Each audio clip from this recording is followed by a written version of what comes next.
Eat the rich. Eat the rich. Eat the rich. Eat the rich. Eat the rich. Eat the rich. Eat the rich. Eat the rich.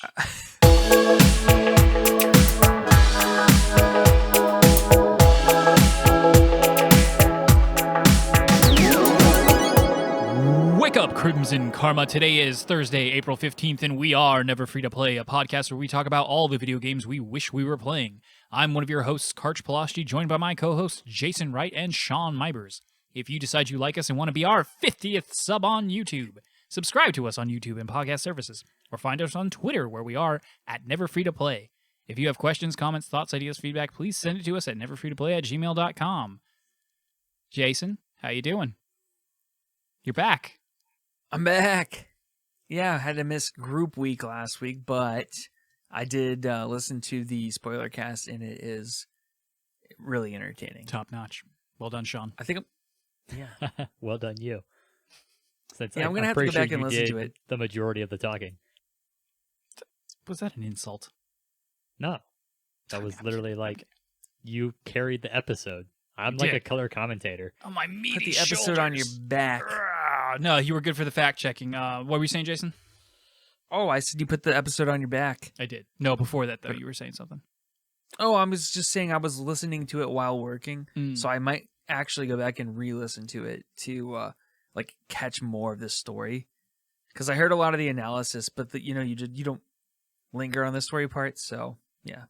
But you actually had me maybe wanting to play it. I was about to say, if you really want the story, you can go play the game.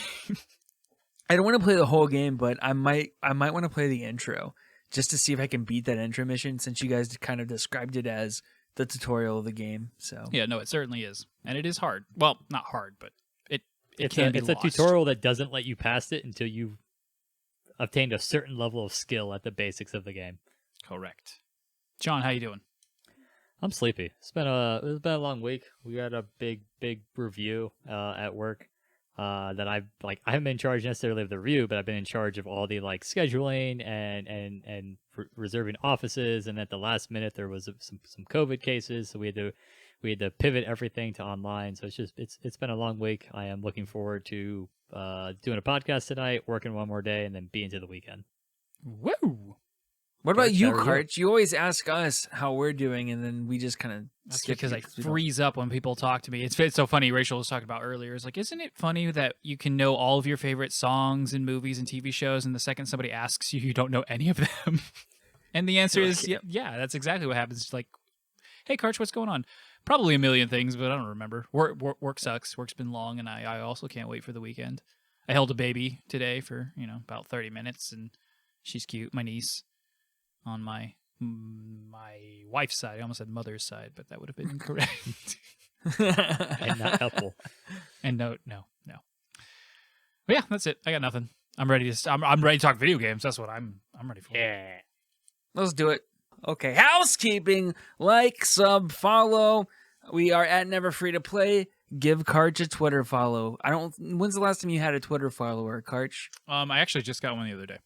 Oh, nice. Okay, cool. When was the last time we had a video sub? That was like 3 months ago. Yeah, for real. We do have, speaking of videos, lots of Monster Hunt videos up. How many are up there, Karch? Ooh, total? Probably like 5. But I just put up 3 new ones this week. Wow. And Sean likes them. I enjoyed. I watched 2 of them. Cool. Do you watch the one with Toby? My morning breakfast entertainment. It's been great. Very cool. No, I haven't watched that one yet, but I need to. I'm going. It's Friday tomorrow, so I'll probably watch some on my lunch break. So perfect. We also have Sean. You uploaded the Messenger Part 6. I haven't had a chance to watch it yet, but that's another one I need to put on my list for tomorrow. And then, as we alluded to, in a maybe potentially edited out part of the podcast, we do have the Nier spoiler cast up from last week. So that was what took place at the group video. All right, let's go ahead and talk about what we have been playing, because we here at Never Free to Play are Never Free to Play. Some of us more than others, but we definitely all played some video games this week. So I'm excited to talk about Final Fantasy VII Remake, which my good friend Sean has been playing. So Sean, tell us about your experience with one of the best games to come out of 2020. It is, because from the moment I booted it up, I mean, especially, you sit there and you play games nowadays, and there's there's you'll get a handful of here's the studio and here's the developer and here's the publisher, and it's like, oh my god, no, this is immediately that classic little Final Fantasy tune kicks in, and it's the main menu screen, and it's just, which is a classic. It's just the Buster Sword stuck in the ground. Just the Buster Sword in the ground, and and for that the little kind of materia type emblem for that that each game kind of gets, and really when it comes to this game is such a perfect nostalgia vehicle, and I don't mean that in the sense that like it like abuses this nostalgia. It's the perfect way to like take old stuff that people love and are nostalgic for, but actually make it modern. Yeah. Because as we know, this isn't just like an HD remake where they update the graphics. This is an entire overhaul of admittedly only part of the game.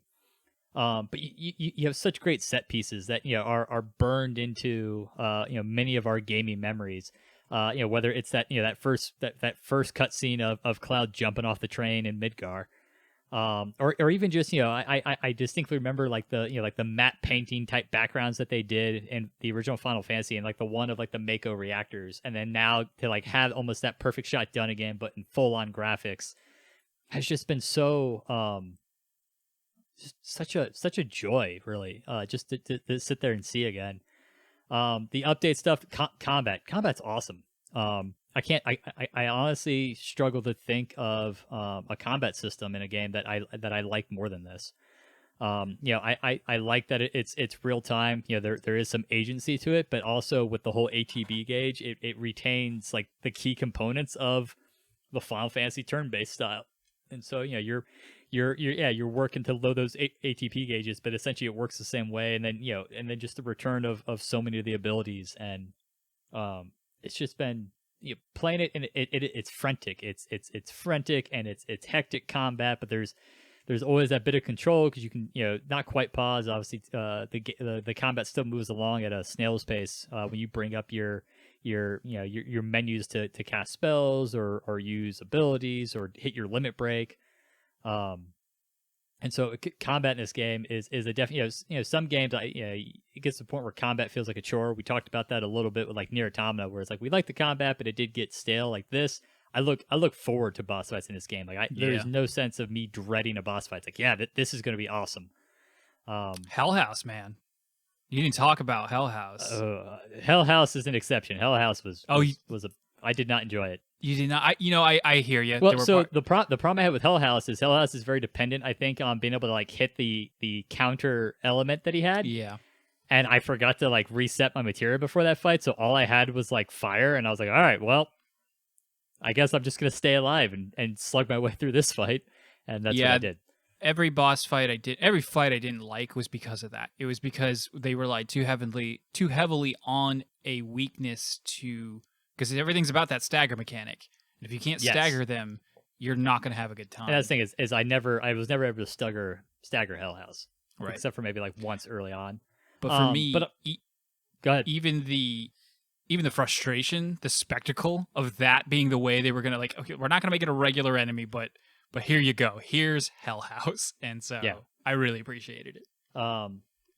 In terms of boss fights, I really have enjoyed was the what's the name? The Mako 5 reactor, the robot you fight there at the end.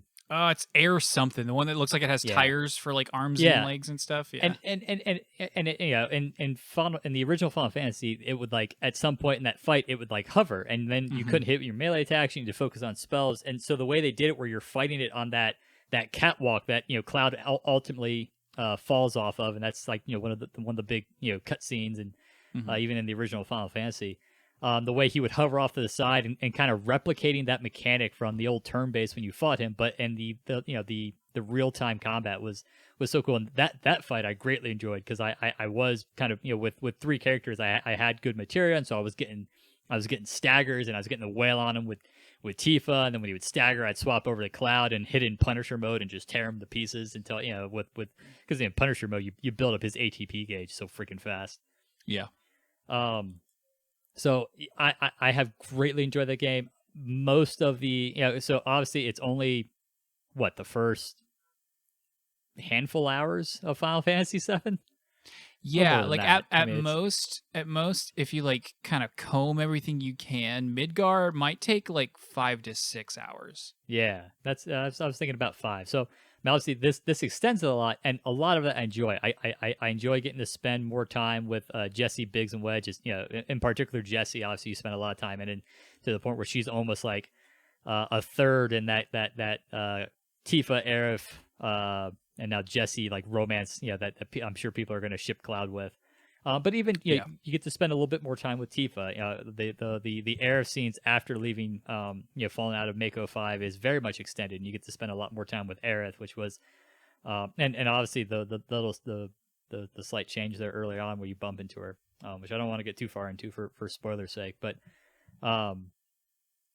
and freak, I mean, Aerith as a character was always like wholesome, but like total credit to her voice actress, and then and the shifter, the slight modification of her character design. Like Aerith is by far like too precious for this world, and having played Final Fantasy VII and knowing what happens to her character, like I'm dreading that and hoping that some of the implications of what we've seen will mean I won't have to go through that again, because I am not I will be devastated. She's the best. She's so great. Her voice actress too is just, again, really good. She is really good, and the story there of she's a huge Final Fantasy VII fan. I've watched the video, and I think I've mentioned it before, of her playing the game and then like playing the scenes where she meets Aerith voiced by herself, and her reaction is just so wholesome. There are some flaws to this game. Obviously, when you take a 5-hour segment and turn it into like a 30-hour game.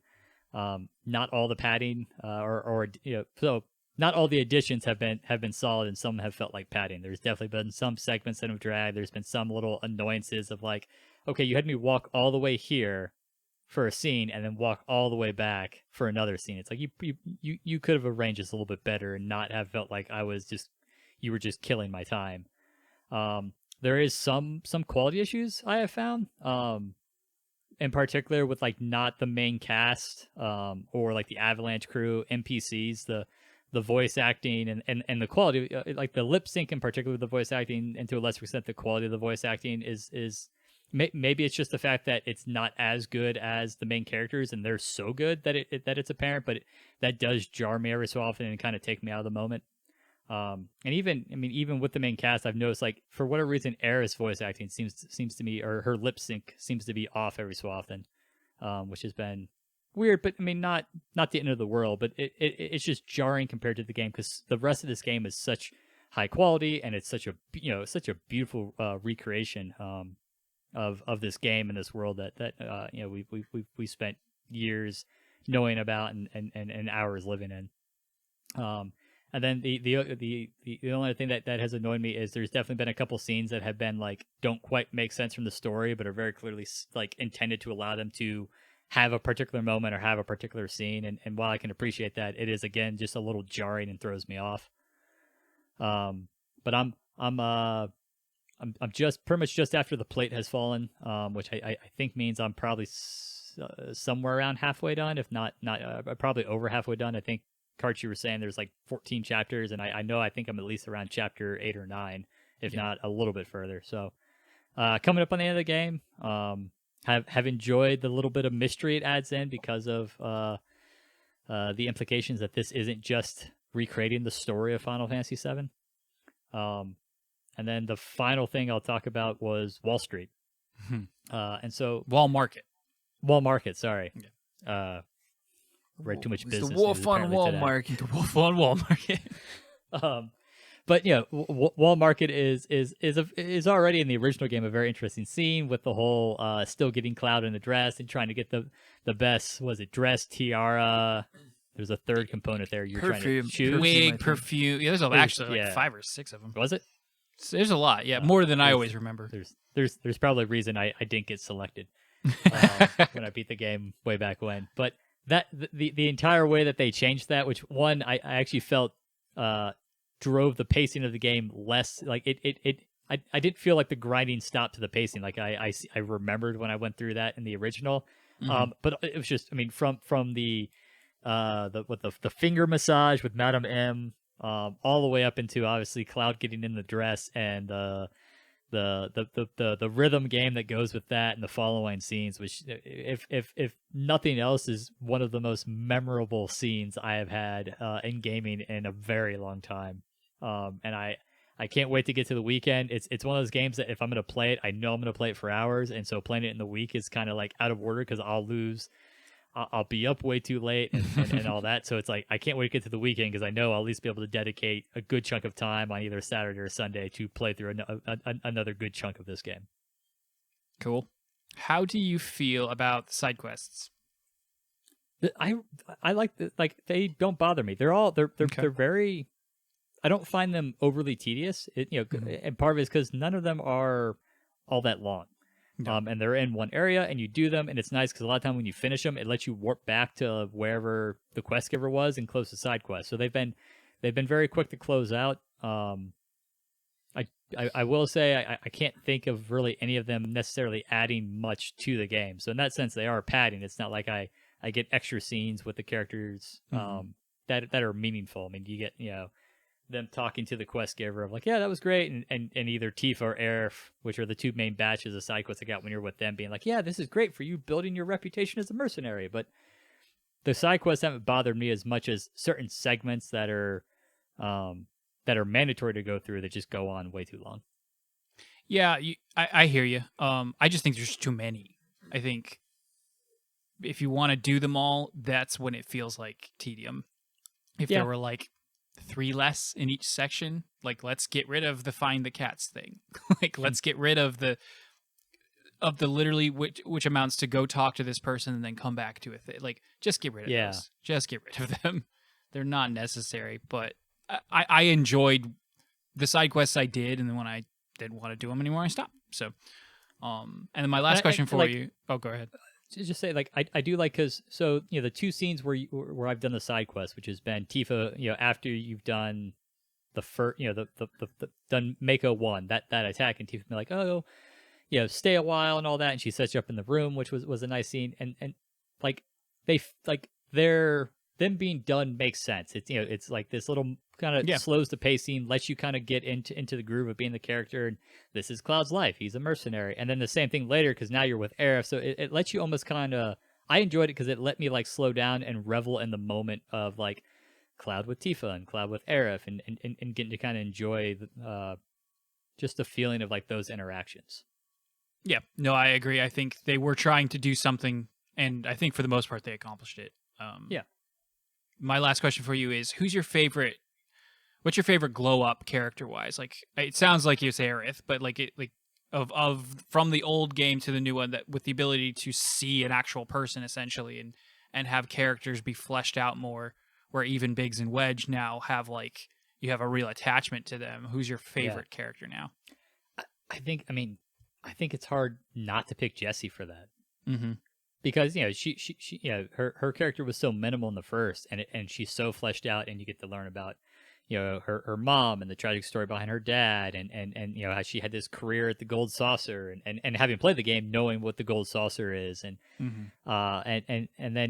which is also tinged because I know this game gets far enough to the plate falling, and obviously in the first Final Fantasy, that's when Jessie dies. So there her whole extra depth and the wholesomeness almost of her character, and getting to flesh out her guilt there over the first bomb, which really was causing devastation, which really wasn't her fault, has also this extra note of tragedy to it.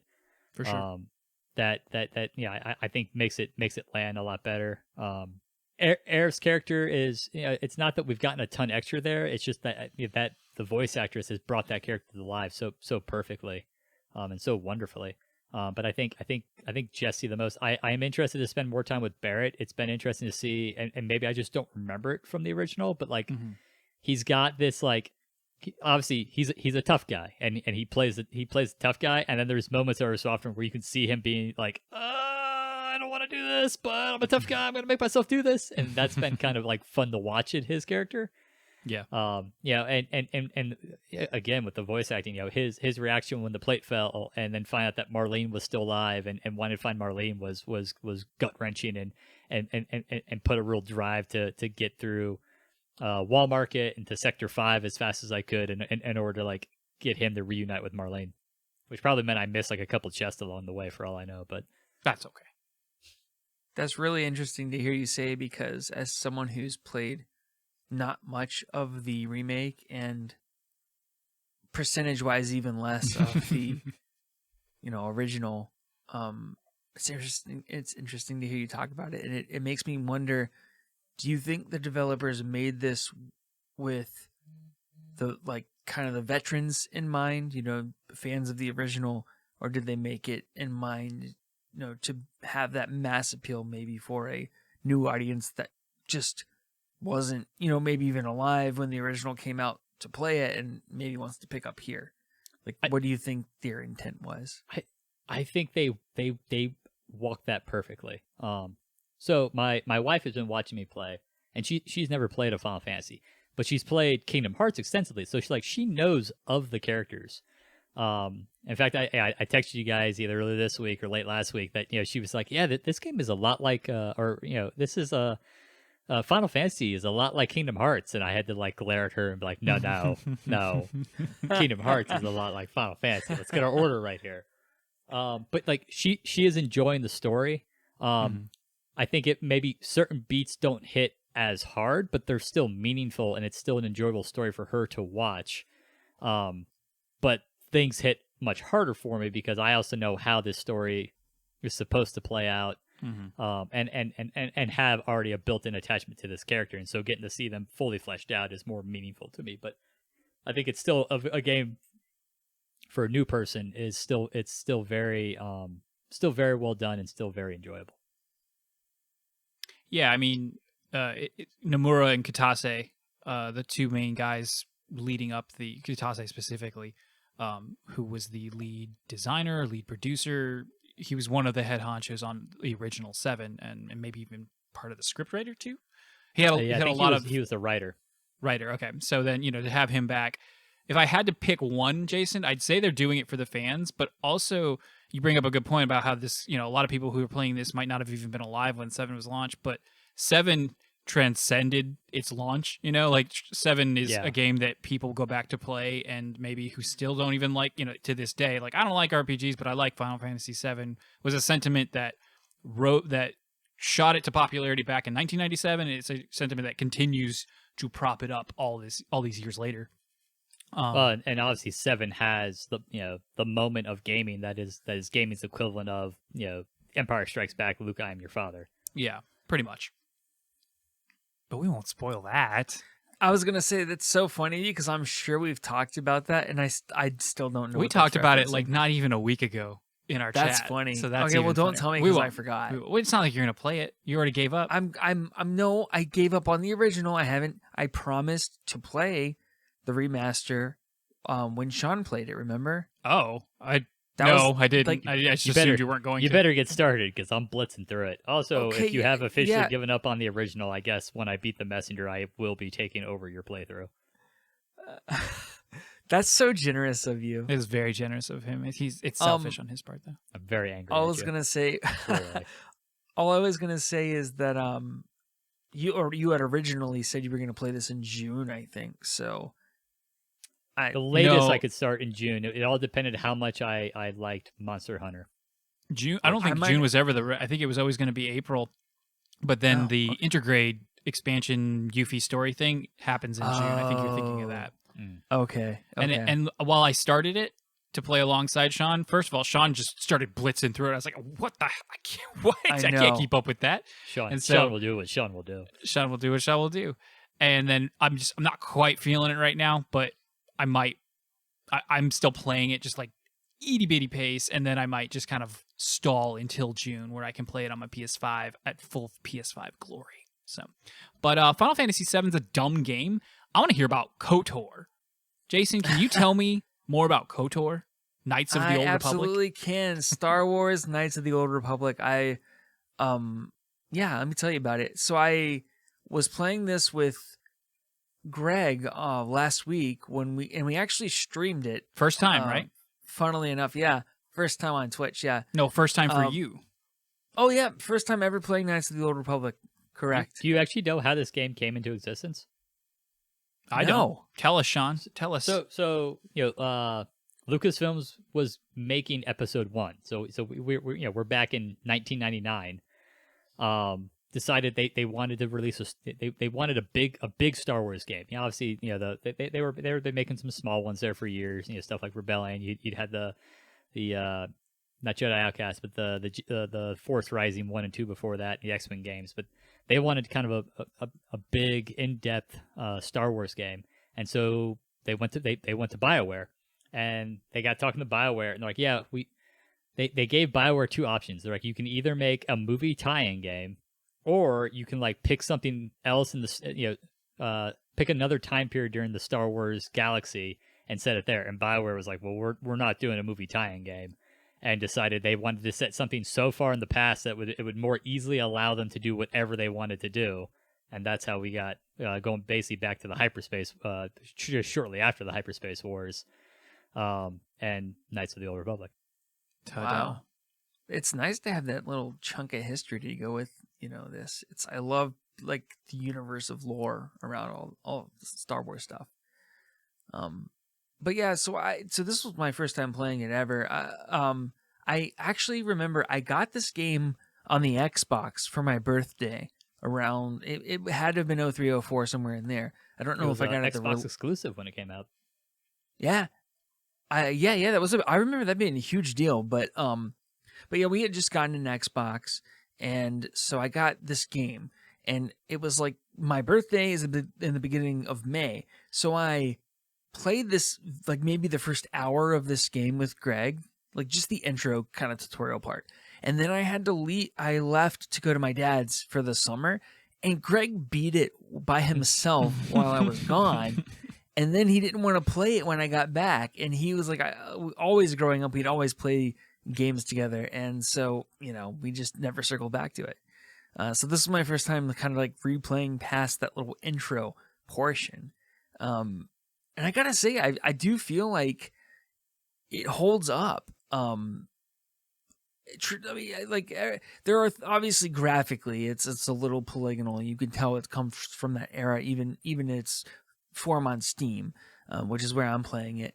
But in terms of like the bones of it, you can see, I love seeing the origin of these types of games because, correct me if I'm wrong, but in my memory, this was the first game that really expanded just like choice and how how it can impact a story. You I are would wrong. I'd be careful about saying something like that. Maybe in your memory as far as like the popular culture, but You are certainly wrong because Baldur's Gate 1 and 2, the whole like good choice versus bad choice, definitely did it because those are also Bioware games. right. And those are before this. So what this Yes. is a PC game, a traditionally PC styled game making its way onto consoles in a very popular IP that was then on a very popular console. Like it's our first taste as console peasants with this type of game that had for years been relegated to PC only. Probably the best way to describe it. Okay, that's definitely the better way to. It was my first exposure to that type of thing, right? Because I didn't have a PC capable of probably running those games at the times when they came out. But it's neat to see that it's like it's an earlier version, and you've seen obviously what it's evolved to, and it's funny how they can make the world seem so that like occupied and like vibrant. You go into these cities and there aren't a lot of assets in them, but what they lack in, what they can put into the scene, they make up for it with things like sound design and just the way that they'll structure and lay out these maps to make these places feel bigger and more lively than they actually are. So I thought that was really interesting, and I think that's like a component that allows it to hold up. This is one of the first games that I can remember where all dialogue was voiced. Now, admittedly, the aliens speaking other languages are speaking something kind of on a loop. Yeah. But everything has like a sound going with the dialogue that is supposed to kind of represent what is being spoken. And then even then, a lot of the language is in Galactic Common or English. Yeah, obviously. And this was one of the first games I remember ever experiencing that with. I mean, yeah, I'll echo that. This game, I remember just kind of being legendary and just talking to people about how awesome this game was. It's funny that I never went back to it. I owned it. Aspects of it do still confuse me a little bit. Like the combat system, I think this game does not hold your hand at all. And I've definitely been one to criticize modern games for maybe too much hand holding. And I'm like, okay, this is the third time I opened, this type of weapon. I don't need you to give me the tutorial on it or whatever. This game does none of that, and maybe it's too far on the other end of this spectrum because I found myself struggling with things like I don't fully understand the combat system. I kind of understand how you plan your attacks ahead, so you can kind of plan up to 3 moves in advance, and then those will play out how they will, and you can switch between characters when you're paused combat and do that. But I don't understand like how the turn order is determined or There like isn't things really. like that. Like there's no turn order. Everybody just goes at once, and obviously there's an interval between attacks. But so KOTOR runs on the D20 system. yeah, but for all intents and purposes, there's no initiative. Like what he's talking about. Yeah, There is a speed to characters that does dictate who goes sooner than other people. Right, that's what I figured. But the fast pick, because like when we play D&D, it's very segmented, and it's like, okay, it's your turn, but it's all 6 seconds. Like, so for all intents and purpose, there is no turn order because even though someone goes first, you're immediately going afterwards. So unless you're like incapacitated, and that's it's irrelevant. Yeah, I mean that's a carryover from the Baldur's Gate 1 and 2 days because that's how its combat worked too. Right. And I kind of figured there was some sort of like behind the scenes speed system that I wasn't really. I didn't have visibility to it. So it's not like I can be like, oh, that's this type of enemy. So I know I'm going to be able to attack, 1.5 times as much as them. And so I can use this heavier attack, even though it's slower. Like, I don't think that exists. There's no meta in that way. And attacks aren't necessarily based on speed. They're more based on this attack will give me a penalty to hit, but I'll do more damage and those type of things. Right. That makes sense based on the animations, but it definitely doesn't spell that out for you. And anyway, I found it a little bit difficult to grasp some of that. And kind of in the same way that I talked about them not holding up visually, I think this was a big, ambitious game for its time in terms of like the size of it and the number of different scene or areas that you would go to that look differently. So there's a lot of assets in this, and I think that because of that, when you're in one environment, they have to reuse some art assets to probably make it fit on that in that format that it came out in years ago.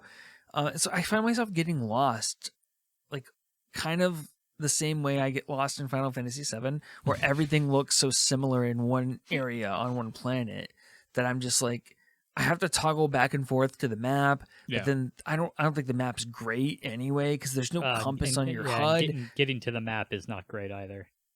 No, well, I'm playing mouse and keyboard, so it's M for me. Yeah, I hear you. I remember because you're still on Taurus, right? I am, yeah. Well, I'm in the the first level under. Right, but once you get there, it's just as confusing because again, it's like everything.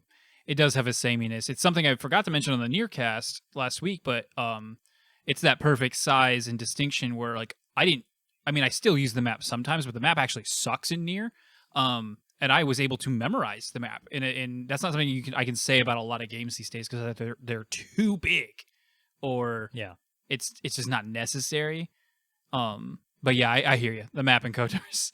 But not the map, but like learning the layout can be very difficult. And then later there are some really samey environments like deserts and stuff that's just like, what? Where am I? I don't know where I'm going. We'll see how far I get into it. But so far, I am enjoying it. How many party members do you have? One. I just have you and Karth at this point. Karth. So yeah, I'm about to switch into spoiler mode in terms of talking about the story. So if you haven't played KOTOR... before you do that, though, what class did you pick? Scoundrel. Okay. And that is very much how I'm playing, which actually leads perfectly into the narrative of it. But so my character, the way that I'm playing, and this is what I love. I'm sorry I don't want to like rehash what we just talked about, but for me, as a console player, I feel like this is the first time, and I know I didn't beat this game, but it's the first time I was exposed to like, how do I want to play this character? So now instead of just experiencing the story, I'm kind of making the story, right? And it's an adventure game in live action, presentation. So my character is a scoundrel, and I'm very much playing him like that. And basically, I'm going to take advantage of every situation that I can, but only to the extent that it won't get me in personal trouble. So I'm going to try to exploit the situation as much as I can, but the second it starts seeing like there might be consequences for me, I'm backing off. And so I basically tell everybody what they want to hear. Such a coward. Coward in games, coward in real life. No, but if I'm in a situation where I feel like I maybe do have the upper hand, then I always pick the jerk, like, what's in it for me sort of, response. So, and until they start getting a little bit confrontational, and then I'm like, okay, I don't want to make this. I'm not the shoot under the table Han Solo sort of scoundrel. I'm more of Littlefinger from, which is, you're right, is kind of a coward. You're a special edition Han Solo. You'll shoot second. You're not an original Han Solo. Exactly. Second rate. Well, call me what you will. And it's funny because I didn't really consider myself Littlefinger until I started thinking about what I was saying. And then I was like, oh, I don't like myself. But this is the character I've chosen to play. Yeah. And now I can't change. I think I picked Scoundrel too because I wanted those skill points. See, and I didn't really. That's funny because you picked it based on stats, but I don't know enough depth of like D&D to do that, Sure. And so I picked it based on RP, like role play style. Unfortunately, in this, like, it makes no difference. Like I can be a scoundrel warrior, or whatever the soldier I think is the the more melee focused thing. So I can still be exactly what you described, but really good at hand to hand combat. Well, but so in terms of the story, where I am, you're in that original ship, which funny enough, it actually has a very similar storyline to Baldur's Gate 3. Yeah, because I think they like to rehash. You're on a crashing ship, and you're trying to get off. And basically you don't get off, and like you experience the crash, or you wake up, you get knocked out and you wake up and you're like, oh wow, okay, where am I? And that's where you kind of pick up. So I've done that. And then I've navigated, Taurus? Is that Taurus, the name of it? Yeah, I'm navigating that a little bit. I managed to get myself invited to this party, which, oh my gosh, I missed that the first time. So I'm just walking around everywhere trying to figure out. I found the underground entrance that was being guarded by a Sith soldier. And then it was like, Karth was like, oh, I think we're going to need an outfit to get through there. And I'm just walking around like, where's this outfit? Where's this outfit? Where's this outfit? I talked to everybody because I had already been to that stupid bar party thing in underground fight circle. But anyway, I finally got underground, and then I went to that little bar, and then I saw that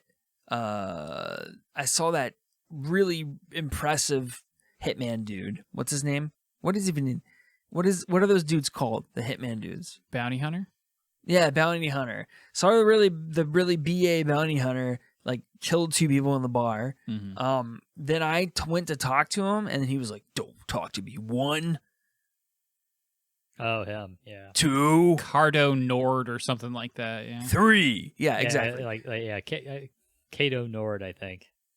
Yeah, and he wanted to fight me, and I was like, I was thinking about it, and then I was like, nah, you're good, dude. I'm gonna stop talking to you. And he was like, good choice, and he walked out. You'll get your chance.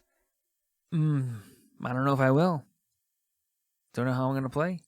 But yeah, and then I got a little bit past that. I guess the one thing that I will say that I've noticed that's been a major evolution is, so let's say this game were made in 2021 by Obsidian, and I'm kind of pulling from what I know about The Outer Worlds, which is another great Obsidian game that you should play if you haven't. Noting that Obsidian is largely made up of employees from Black Isle who worked heavily on Baldur's Gate 1 and 2. Well, yeah, exactly. There you go. So, so anyway, what the evolution that I've seen is that like that Sith door that was guarded that I missed the first opportunity to get back behind it. I feel like in 2021, there may have been 3 other ways that I could have pulled it off. And so if I missed one getting invited to the party, no big deal. You'll find this other thing over here that'll get you through. But here there was really like only one way to do it. And they were really hoping you discovered it on the first try. But if you don't, then you find yourself getting a little bit confused with no other opportunity. So you're not going to double back before you've explored everywhere else. And that's the only thing that I found a little bit annoying is I find myself having to look some of these logic puzzles up. So maybe I'm just a dum-dum, but... I would say, remember that you have a journal. Your journal will Mhm. give you little details, usually about where to go look. And I'm pretty sure the journal entry would have said, maybe I should go check the cantina. Yeah, but if that journal entry was in there, it was way far back. And then I didn't circle back far enough in my journal by the time I figured out what it was. But anyway, yeah, I just played that, and then I will briefly say, and this will be the last thing I talk about, I did play, or no, Karch, did you have any other topics to discuss about KOTOR? No, I'm good. Okay. I did want to note, because you're going to find the first female character to join your party here pretty soon. And just going back to last podcast, she is voiced by Jennifer Hale, Oh, who we commented that's right. did a fantastic job voice acting Shepard. interesting. Too bad that character sucks. Of the 2 romanceable options, You can romance her? Yeah. I forgot. I hate her, though, so I would never. Ugh. Ugh. Well, yeah. So anyway, well, I guess I'll see what I think about this voice. Oh, I'm sorry. acting. I suddenly have one question because I Go went ahead. on a rabbit trail in my mind. Would Okay. you at all consider playing SWTOR? What is that? Star Wars: The Old Republic, the MMO that was basically the Oh. continuation of this franchise.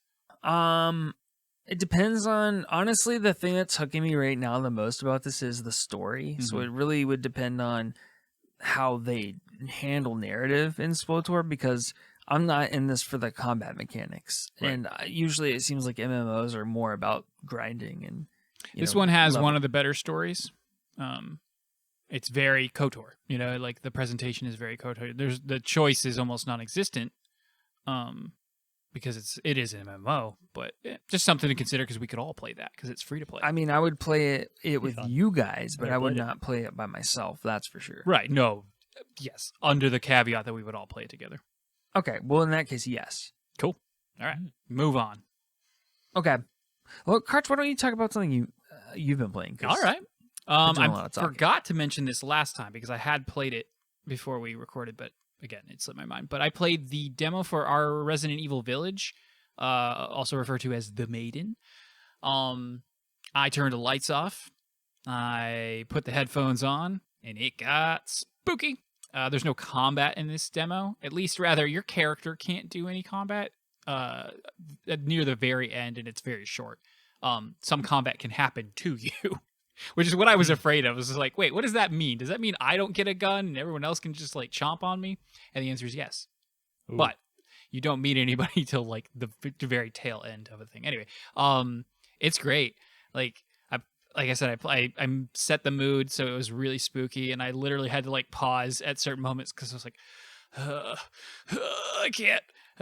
No, I can't. And so I'd move forward and do it. It looks so good. It looks so good. The lighting's like, it was fun to play a PS5, designed thing on the PS5. It was probably, aside from Astra's, Playroom, it was the first thing I'd done that on.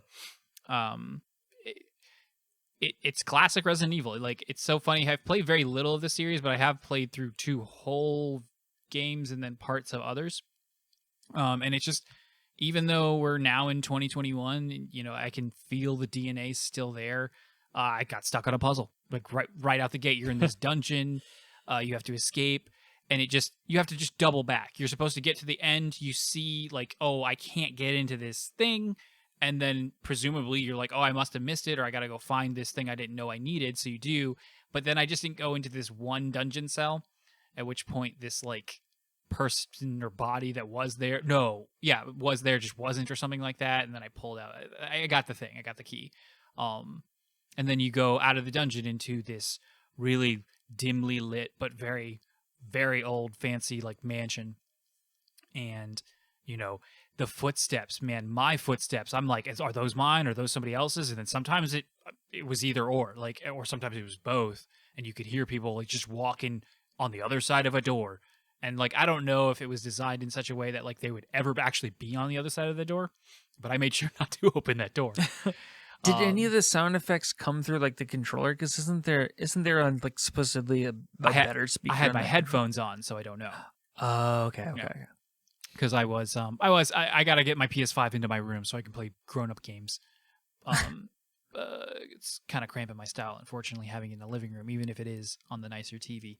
But like you go through it, and at one point, one of the vampire ladies just kind of appears out of nowhere and attacks you and takes a bite. And so I just booked it out of that room towards I'm trying to get outside. That's the mission they give you, is like get to the courtyard or get outside.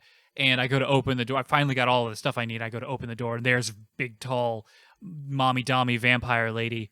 And she, like, grabs me, throws the doors open, grabs me, and then, like, her nails turn into, like Freddy Krueger hands, basically. Like, with it, they just shink, and then she stabs me, and then I die, and then the demo's over. Presumably, I die. So, yeah, that was it. That does sound spooky. It was super spooky. It reminds me a lot. So I played a couple on Final Fantasy or that Resident Evil 4 being the main one I played, and I remember, back in the day when we were free to play, like sitting up and playing games in my parents' family room, which was a well lit room because it had a lot of windows, and so I used to not put the light on, and then the light would go down, and I remember playing the second kind of big area, like the castle or the temple or something there in Final Fantasy 4, where you start running to those like chanting acolytes. And I remember like playing that game, having not gotten up to turn the light on, so it's like totally dark at home, and hearing those, like you could start hearing those guys chanting, and you'd be like, where are they coming from? Are they over there? And you're walking around with like 6 bullets, in your pistol and like 2 rounds in your shotgun, being like, yeah, I can totally not win a fight if I get into one right now. And so like that suspense is something Resident Evil has certainly mastered over the years. Definitely, yeah, very good sound design. Because that's all you had. You had visuals and sound. You didn't. It was a tech demo. It's a cool scene. I've already, we've seen the trailers a lot. I think there was more the other day. I just didn't check any of out. We'll see what my schedule looks like when this game comes out. And I might still be too chicken. Are you? I mean, has this made you want to play the game more? I want to play it. I already do. I think I put it on my list of games to play. I just don't know if I'm gonna because of various reasons. But I do want to play this game. And now that Deathloop's been postponed to September, that leaves the door open for this and or Mass Effect. And well, like I said, but Returnal comes out on the 30th, so it's technically a May game as well. So May's packed, and that's not fair. And Ratchet and Clank, right? In June, yeah. So May, June, even just if I play one game in each month, that's a lot. On top of the other game I've been playing, which is Final Fantasy 1. Oh boy! It has begun. What day? I need to write that down. What day was that? The 12th. He's got me. All right, Sean's got it. He better remember. I got a reminder on my phone next year to tell with the question of, is Karch done with Final Fantasy? I've got 300. Or no, the actual line is, has Karch won the bet? Won the bet. Oh, very good. gosh. So yeah, I started Final Fantasy 1. You get to pick your classes from a pretty limited pool, and you can do any combination of them. They're fighter, monk, thief, black mage, white mage, and red mage. And if you don't know what you did the 4 white mage run, right? Exactly. I made it hard mode. No, I did not do that. That's stupid. No, I picked fighter and named him Sean. I picked a monk, named him Jason. Picked a white mage, named it Karch. And then I picked a black mage and called it NFTP. Nice. Yeah. So I'm playing the 20th anniversary edition, which is I think the same as the mobile. I don't like it. I should have played the one I'm more familiar with because you're gonna lose this bet right here. No, you're feel gonna free to stop start playing over it, and you're lose gonna that say, time. No. You're gonna say, "Oh no, I'll just come back to this and finish it up at the end." No. It's not the good. It's so funny too because the differences are very minimal, but it's enough to just make me go, I don't like it. and it's mostly just the art. The art is bland, and Final Fantasy 1 being the original has a lot of like weight as far as like importance, but all the charm you might have, all the charm it might have, and all the nostalgia you might have for it are very much tied up in that charm. And if that's taken out, then it becomes a very bland game by modern standards. Gosh, those encounter rates are brutal. Like, take a step, boom. Take 2 more steps after that one, boom. There can be up to 9 enemies, and they're always all faster than me. Like, I have black mage. Go ahead. Was that true on the NES? The encounter rate? I don't know. Probably pretty bad. Like, I just can't imagine the NES handling your 4 characters and another 9 characters at one time. Oh, the 9? Ooh, I think it might be. It could have been just 6, though. It was definitely at least 6, because I watched someone play through this a few years ago. The original, like, on the NES, I mean. Credit to the programmers back on the NES doing what they did with the super minuscule amounts of RAM that they had. Mm-hmm. And I've, like, the only reason I didn't go to that version, because, you know, there really aren't that many differences, but it's the menus. I would not be able to handle those NES menus. Your character can only have 4 character long names. Like, your name could be, like, John, but nothing longer than that. It could be Sean. Sean, Jace, Kark, and FTV. There, boom, I could. But yeah, there's just so many enemies, and it's pretty frequent that you get a bunch. And again, they go before. I have a black mage. He has spells that can just wipe them out, and I'm used to usually getting to go at least 2nd or 3rd. But they're all just so slow, and I don't know if it's like, because when you level up, your stats don't. There's not a set path the stats level up on, and so you might get some bad RNG and have kind of a lower HP fighter or a slower thief and that kind of thing. But I don't know. But it's shorter than I remember. I already have the airship. I'm probably already about the halfway point. There's an airship? I played a lot last night. I pulled a Sean and just kind of like, because that night I started, the next day I played a little bit, and then last night I just kept going. Like, the second Juliet went to bed, I started playing instead of doing Monster Hunter videos, and I didn't stop until like 12:30. Go you, man. Yeah. So off to a good start. I will be happy to put this behind me because, again, it's easily the weakest of the entries. Even 2, which has its wonkiness, which I'll talk about once I finally get there, is a better game, I think, than Final Fantasy 1. But we're off to the races, boys. Off to the races. Here we go. Wow. Speaking of That's Monster some Hunter, fortitude. I've been playing some of that. I'll talk real quick because I don't have anything new to say aside from, like, it's classic Monster Hunter. Every time I think I'm out, it kind of pulls me back in. I'm like, this is getting dull or repetitive, because I mean, it can be. That is kind of what it's about, that grind. But then I'll get a new monster, or I'll get like access to a bunch of new gear or decorations, which are basically these little gems.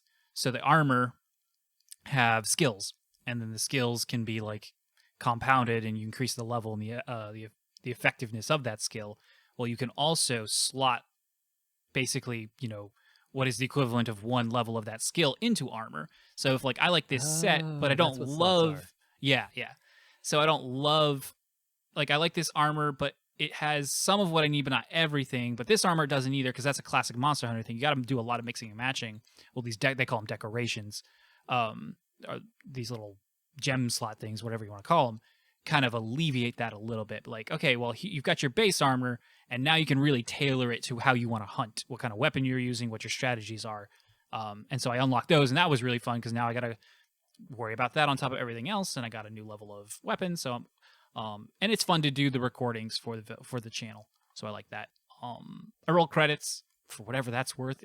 That was the weirdest credit scene, like, of maybe any game I've ever played. It's just so random and out of nowhere, and I don't even know why they inserted it where they did, because even the characters acknowledge that the story is not over. So I guess, like, they probably just figured, hey, this game doesn't end, so here's some credits, because we worked really hard on it. I don't know. But Sean watched some of those videos, and he got bit.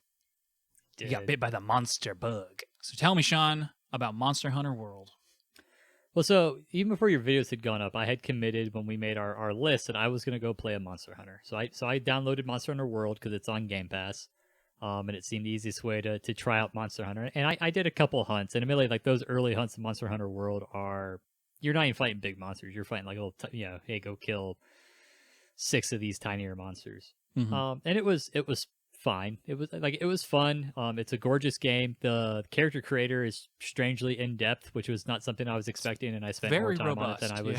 yeah. I was surprised. It's kind of funny too because you spend this time with your character, and then your character is like very dopey in cutscenes because he's that silent protagonist. So he, like his reactions and all that are just kind of weird. Very plucky. When all these other characters that have personalities are reacting. And then I was kind of like, yeah, I may get back to this, I may not. And then I started playing Final Fantasy VII. But I mentioned if I'm gonna play Final Fantasy VII Remake, I'm gonna do it in big chunks because I just will not be able to tear myself away. And so during the week when I've had a little bit of time, it's like, maybe I'll go up and do a hunt. And then your videos came out. I started watching your videos, and I was like, oh, that looks like it's been a lot of fun to watch. And so now I've been playing more.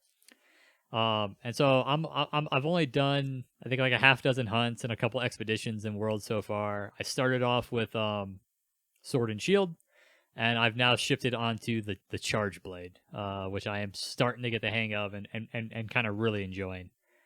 It is like, it's weird. Like, combat is clunky, but I also think part of that clunkiness is because there's a finesse to this combat and timing and all that I just haven't, like, and it almost kind of feels like, they talk about when you're when I was fighting the Sword and Shield, it was like whack whack whack, it was fine, and now I'm with the Charge Blade and I got to hit my hits better. So it's that point of like any skill where you've gone from just like mindlessly doing it because you don't know what you're doing to you know what you're doing, but you have to be very deliberate. And so as a result, like, you're slow and you're not fluid at doing it. And I think that's where I'm at in Monster Hunter. And if I play enough, combat will actually start to feel smooth and like there's a pacing and a tempo to it. Yep, that's a pretty good description. And that ebbs and flows with, if you're going to swap weapons again, which I wouldn't recommend because you got to kind of invest into one, at least at your level. And then B, as you come across new monsters, like, Rathian, I got that one in the bag. Rathalos, ooh, that's totally different. That's a joke because they're very similar. But yeah, once you don't learn, or if you don't know the monster, then you don't know the flow, and then you go back to kind of that clunky phase.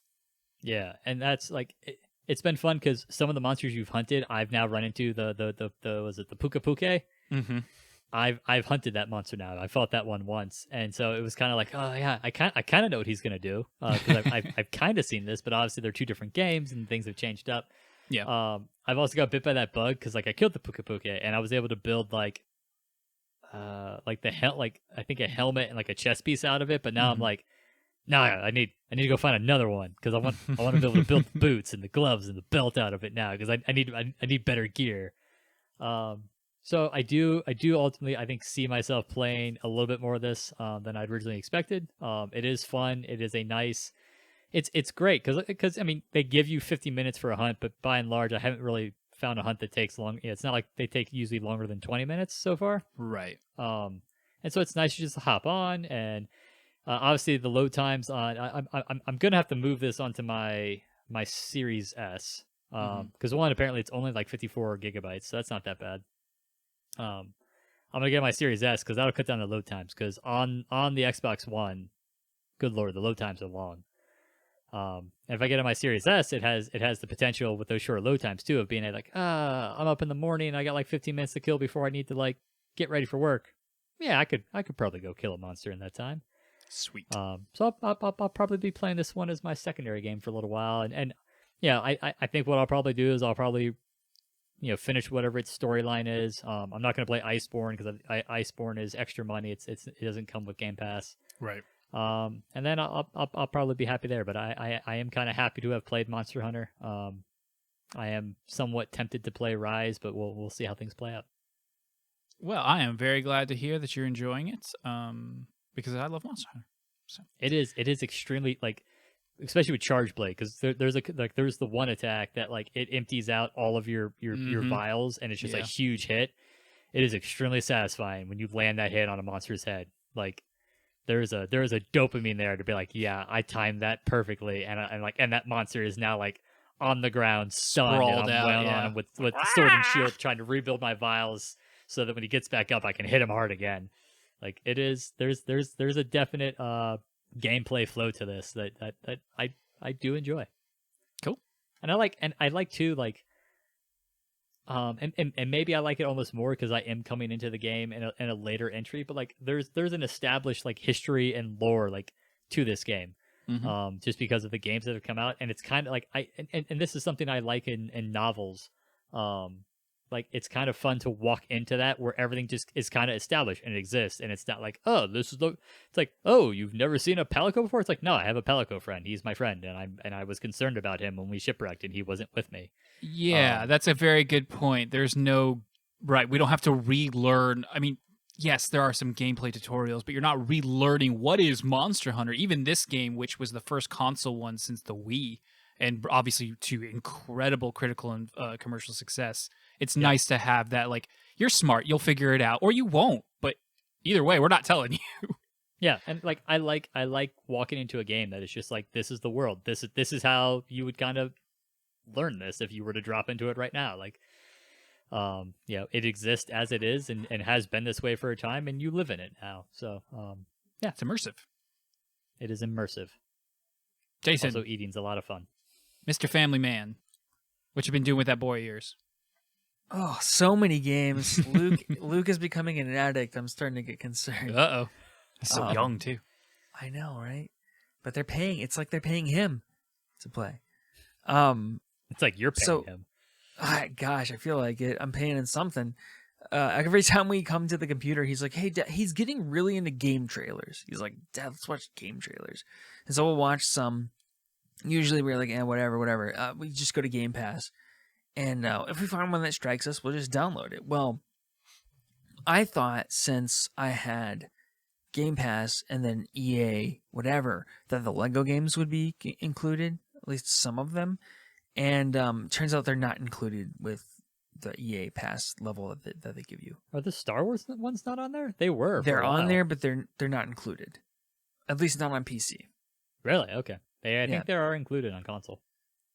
That's interesting. But either way, I saw those on there and I was like, oh, I bet Luke would like this. So I downloaded, I got it for $3 on Steam, Lego Marvel Superheroes. And it took some time to get two controllers working correctly on a PC, but we played it together and he really enjoyed it. It's been difficult for me a little bit because I didn't realize how many puzzles there were in these games. Like, I think I played maybe like a very like Lego Batman 1 with my younger brother on the Wii back in the day, and I thought that's how all Lego games were. And I think this one just feels more puzzle centric. And then a lot of times you'll have to destroy like a fence, and then you can rebuild that fence into something that will help you with the puzzle. And a lot of times, like, I didn't realize that was mechanics, so it was hard for me. Then I have to go look it up. And then it's like, okay, well, the Hulk has to do this part, and only the Hulk can touch that green piece. And then, Spider-Man can only do this part or whatever. Really hard because Luke never wanted to switch characters with me. He's like, no, I'm the big green guy, period. And so I'd be, okay, Luke, walk straight. Okay, no. Turn back, just a little bit. Oh, okay, hit B. And he insisted on being the PlayStation controller because I have an Xbox controller and a PlayStation controller. All the button prompts were the Xbox controller. Oh, so I'm like, okay, Luke, press X. And so he goes and presses X, and I'm like, no, it's not that button. It's the other button. But no, cute. I mean, we had a great time, and we've actually played like 3 times over the weekend. So Do you only have one Xbox? Actually, do you just have your Elite? yeah, it's the only one I have. Okay. Do you like it? The game. Oh, the game? Yeah. I do like it. I think in like a year or so, this will be Luke and my GM because he'll be able to help me. Right now, he's just struggling with the 3D-ness of it. Like, he doesn't understand how to kind of move in that space. So he's getting there because he's decent at Super Mario 3D World. But it is a challenge coaching a 4-year-old through this game's puzzles. So For sure. maybe wait. You're teaching him problem solving at a young age. I know. I'm trying. It's so hard. I know the pain. Yeah, that's everything I've been playing. Cool. All right. Well, and I would recommend it for $3 if you have like maybe like a 6-year-old. 6 or 7. Yeah. Yeah. Depends on the kid, though. Mm-hmm. All right. Well, that was what we've been playing. Tell us what you've been playing in the comments. Tell us how much you hate what we've been playing, how much you love Final Fantasy VII Remake, and why Jason can't solve those Lego puzzles. How wonderful Aerith is. She's so wonderful. Shout out to Aerith. Friend of the show. Friend of the show, Aerith Gainsborough. All right, now it is time for our topic of the show, and this week we're going to talk about $70 games in the new gen. So, a lot of people, Sony included, one of the big three, have decided that games need to go up in price.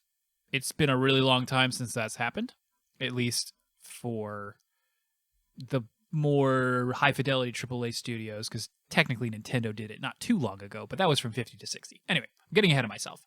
Games are going to start costing $70. It's not a guarantee, but it's definitely happening. It's happening already, and it's probably going to happen more frequently, and it's probably going to become the new normal for what you experience or what you expect from a AAA game, or maybe even a little less, because sometimes games aren't exactly priced correctly. So let's just dive into this very meaty topic, and we'll try not to be too whiny, and by we, I mean me, because that's what I like to do. I like to whine. I'm a consumer, and I'm a bit cheapo, and I don't want to pay $70 when I've been paying $60 for 13 years. It's in here somewhere. We'll get it. 15 years. It's fine. I've set myself up to counter argue. So No, this is not a secret NFTP debate. What are you doing? Welcome, everybody. I don't like this at all already. Garbage cast indeed. Anyway, general thoughts. $70 games. Yay or nay? Why would anybody say yay? Apparently, Sean's got a counter argument. I got to argue before it makes sense. No, I don't want to pay. I don't want to pay $70 games. And like the only the only happiness that maybe I see in this is in the last couple of years we've seen more of the like what we'll call the AA plus, lesser AAA games, the smaller offerings or things like Star Wars Squadrons that are coming in at that $40 price point, and hopefully that becomes more prolific, because I'm starting to realize that games are too damn long, and so that the more condensed offerings, we'll get to see that more, and it'll help keep our gaming expenditures down. Hopefully, yes. Yeah. So does this make you? So everything goes up in price. Inflation, time marches on. The Big Mac is not the same as it was 20 years ago, 15 years ago, even probably 5 years ago, and that varies from location to location. That's another thing. Like, prices can be very, they can fluctuate for your geographical location, whether that's even a different part of a state in the U.S. or, of course, a different part of the world. And for the most part, games are very much the same across the board. Anyway, my point is, prices go up. This is not a new thing. Does this make you angrier, though, because we know so much about the gaming industry and the way that they've increased their profits so much without having to do this? And they're not going to stop doing those things, at least most of them. And some of them might start doing them and then also jump on this bandwagon. So, like, does this add to any, like, anger or ire you might have about the situation? Well, that was like the big point when we, so many games started going to microtransactions and what have you, was the like, I remember having conversations like, would I rather have just paid $10 more per game than have it nickel and dime me with microtransactions? And I think at the time the answer was yes, because it's annoying.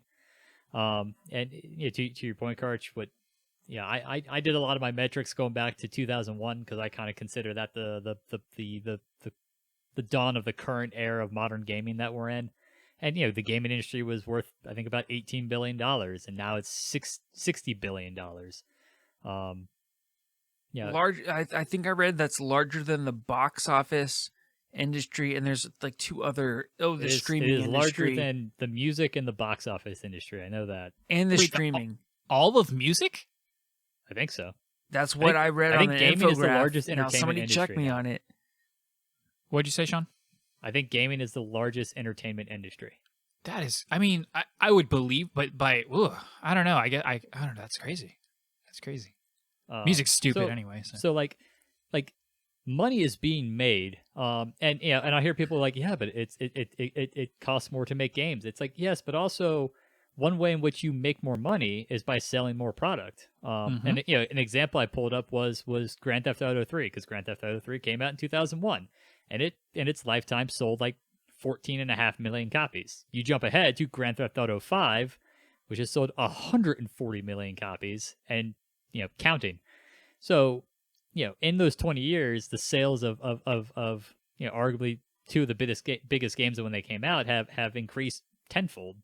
So That's a Now, really it's good not the point. best example. I mean, it's a great point, No. but I GTA mean, is also GTA an 5 outlier is to the certainly extreme. an outlier. But there's also this aspect here of, where does GTA 5 make a lot of its money? It makes a lot of its money, and it's you know, it's microtransactions. For sure. Now the counterpoint to that, to basically go through all of my facts that I built up for this, was you go back to DMA, which was what Rockstar North was called back when they made GTA 3, and they had 23 employees making that game. It's very little. GTA 5, you know, for Rockstar North employed 650 employees, roughly, while they were making GTA 5. That's a lot. That Like is almost 30 times. So you're selling 10 times as many copies of the game, but you've got 30 times as many people to pay.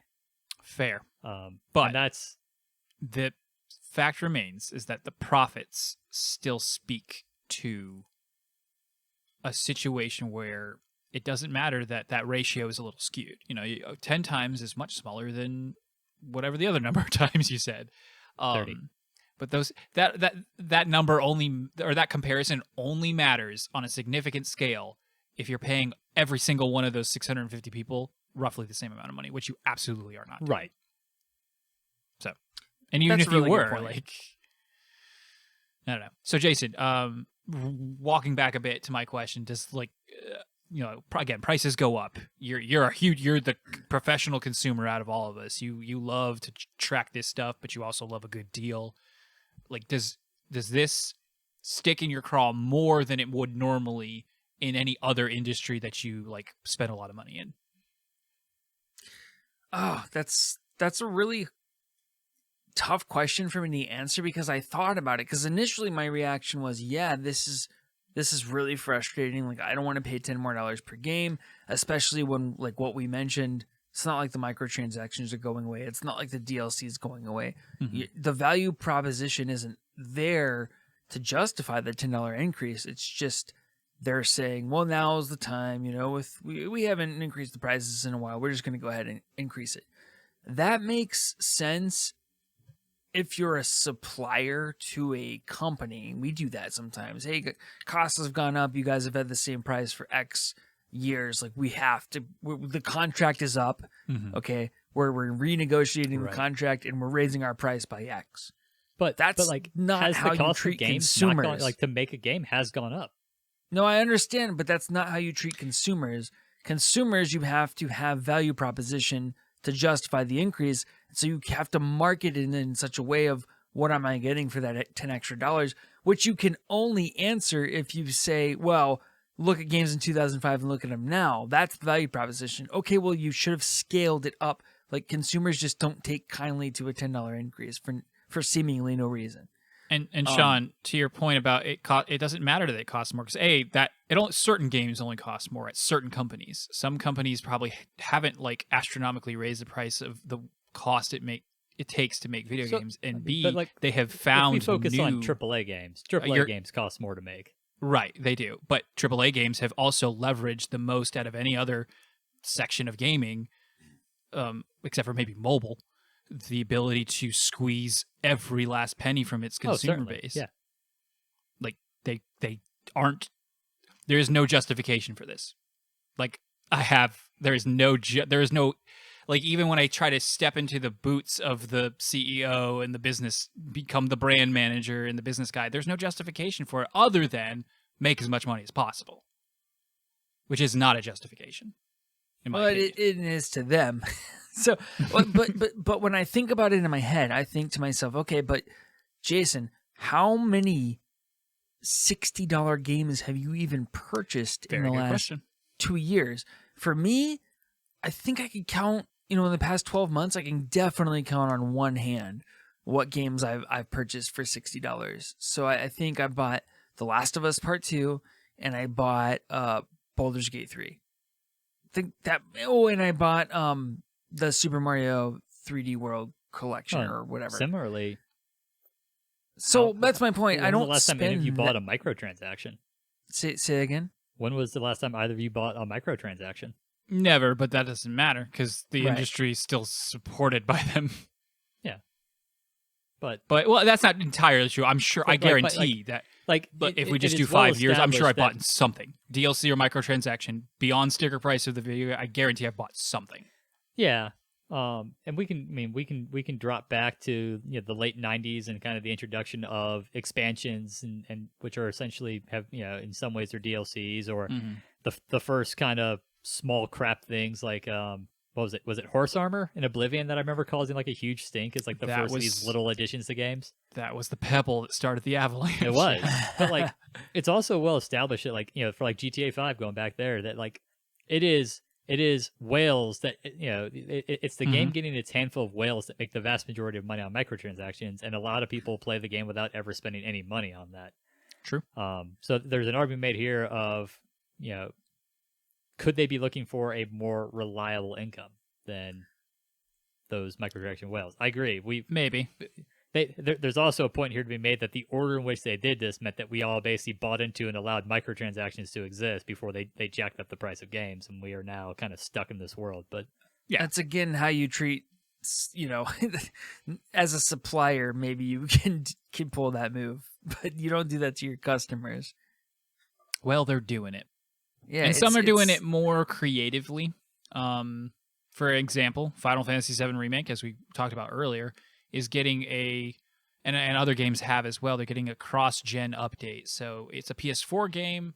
It's going to get some pretty new enhancements on PS5 in addition to some new content. So it's this really kind of muddied water. It's like, what am I paying for? Am I just paying $70 for the same game? Well, no, not really. I'm getting more than I was before at $60. Like, to Jason's point, the value proposition is very apparent here. Like, here's more for just $10 if you already bought it, or $10 more than what you would have gotten if you'd paid $60 originally. Do we see this as a kind of like weird kind of middle ground? At least no, because it's only going to be relevant until everybody transitions over to the new gen stuff. How long is that going to take, though? That's a really good question. I see it very similar to expansions. What'd you say? I see it very similar to expansions back in the day. I paid my $50 to get my StarCraft, and then Brood War came out, and I paid my $20 and got my Brood War. Brood War is for all intents and purposes, Brood War is a sequel that builds off the engine, Like it wasn't exactly a sequel because it wasn't a brand new game and it was just additions. But most of those expansions back then were essentially I don't want to recreate the engine and both the systems and the graphics, and I want to continue the story. Throne of Ball, the expansion to Baldur's Gate 2, was not quite as much game as Shadows of Amn. Or Baldur's Gate 2, but it was basically just continuing the story and, hey, we want to keep doing this, but we don't want to spend all the development time on a new game. That said, what annoys me with like the Final Fantasy VII Remake costing $70 with the extra stuff is if you hadn't played StarCraft before Brood War, you probably had got StarCraft with Brood War for $50 when it came out. True. Like, It annoys me that they're charging me essentially full price for the game plus extra when like they've already made an earning on that game. And also you can get that game cheaper. Right. Like you can get it for $30, but then if I just want the $10 more, but let's say I never bought it, but I have to now choose between 70 and 30. And that's like, okay, now the value proposition has kind of disappeared. Or rather is no longer as even as it was. Yeah, I think this is like just a funky thing that's happening cross-generationally. But I think we'll just see. I think we're going to have to see how much this even impacts us. Because like I said, I didn't buy that many full-price games anyway. But now you have these interesting tests that are going to like just different monetization strategies that will test this theory. And the perfect examples, Mlb the Show 2021, that's going to be on the PS5 for $70, or you could play it free included with Game Pass. Very good point. And that's your choice. So are you going to pay $70 to have it on the PS5, or are you going to pay $15? I would think anybody who wants to play it, if you're a hardcore, maybe you do buy it at the 70. It's probably going to be subscription for everybody else. So it'll be interesting to see these models tested and to see what wins out. And speaking of cross-generational, on MLB The Show, Sony would have every opportunity here to include it in PS Now if it wanted to, Right. which they currently have no PS5 games on PlayStation Now. And that could compete with Game Pass if they wanted to, but they're not doing that. In fact, they are not even offering a free upgrade of MLB The Show 2021. Boo. If you want the PS4 and PS5 version, it's $85 bundle. That's it. Oh, $85 to get the next gen upgrade. Otherwise, you're buying an exclusive license for either the PS4 version or the PS5 version. Yeah, that's crazy. That just seems like a dumb move on their part. But it's a good point about having, the two models basically side by side, because there's your alternative. The alternatives already exist if you didn't want to pay full price. You go cheap, you go used, you go summer sale deals 3 years later. You go free to play in games that allow it, or you only exclusively play things that are free to play, which is a topic related, but I think different enough that I won't get into it. But I feel like it's destroyed a significant portion of destroyed in the way that what is value in gaming. Obviously it's created because then what does free to play do? It ushers in microtransactions. It's well, you didn't pay for anything. Well, why don't you just drop $5 on here? And well, that sounds sound on paper now, doesn't it? And then you're $3,000 in the hole for some people, not me. Do you think, because this is largely a mental thing, because Jason brings a very good point. How many AAA games did any of us buy last year? Very few. I bought Final Fantasy VII, Ghost of Tsushima. What's the third one? There's a third one I don't even remember. It's and then You buy maybe Hades, but that's only 20. Right, and then maybe a fourth one that I'm also not remembering. But I didn't buy that many. So we're talking about a $40 increase for the entire year. My bank account is not hurting that badly. I'll be fine. But it's a mental thing. But some people's bank accounts are hurting, but they love gaming and they scrape, and this is the thing that they splurge on. And maybe this turns them away. And maybe that's enough people. Do you see this potential? Does the price difference potentially wash out or rise above any group of people, whether they're cheap or can't afford it, stepping away? I think they're going to take a hit on the microtransactions. Because if I have to pay a higher entry cost, then I'm less incentivized to spend endgame. And maybe that's just me, and the whales won't care. But I disagree, because going back to the whales, that right. Yeah, you may not do it, but you're such a small percentage that the whales are still going to spend that money, and it's not going to make an appreciable difference. Yeah, and the argument already exists, Jason. I already spent $60 on this. Why would I spend any more than I have to? Okay, yeah, I already spent really $70. People are already doing that. That already happens, and $10 won't make a difference on that front either. So that's depressing. It is depressing. I hate it. If I could ban it, I would. I would ban it. I know that that's illogical. Not illogical. It's emotional, and it's not a one-size-fits-all problem, but sometimes I would absolutely argue to the death that it is more bad than good, both at a ethical and just growth health-wise. Yes, again, some people are making all the money, but you've created this enormous peak valley situation, and I feel over the last couple years, with the advancements of just talent in general and perhaps tools and Unreal Engine over Epic's Unreal Engine opening the doors to a lot of people by making it either free or much, much, much cheaper for small studios to get in, which is smart and and just to show a goodwill. And I've kind of forgotten what I was saying, so if somebody else wants to pick up. What was I talking I love about? that. I don't even know, dude. I just let you go. I just let you go on your journey. I was waiting for you to make your point. I was like, man, he's really building up towards something. That's brilliant. Oh, That's right. I would brilliant. ban them. That was my point. You would ban them. I would ban microtransactions. And Yeah, well, microtransactions specifically. The things that frustrate me about that is I feel like these companies are just testing us. They're just like, how far can we go? How far can we go? And obviously EA, stepped on the crack and took like a beating with the release of Star Wars Battlefront 2, and what in terms of like tying progression in the game and competitiveness and like ability to compete to microtransactions, because you could actually pay to win sort of situation. And they found out really quick, like, okay, that's not something we can do. But it does kind of scare me that like, like how much can they hinder someone who doesn't want to pay the extra fee? Like, how much can they? And also, how much does it hurt the studios? Going back to my favorite sob story, Titanfall 2. There's some articles out there that notes the fact that one reason that EA released Titanfall 2 in the worst possible release window was because they didn't like that that Respawn hadn't done a lot to monetize the multiplayer aspect of the game. And so as a result, they decided they were going to basically destroy Respawn sales to allow them to buy Respawn, which is exactly what happened. That's wicked. Not the good wicked either. Wicked, No. sinful, evil. Yeah, that's terrible. We hate corporations. But but at least the silver lining that Respawn has flourished in a situation where others, especially at EA, have like gone down the drain. And thankfully, shortly after that, EA basically got their from Battlefront 2 and Anthem and all that failing so well that it has allowed Respawn to kind of do some good things instead. Right. So out of the ashes.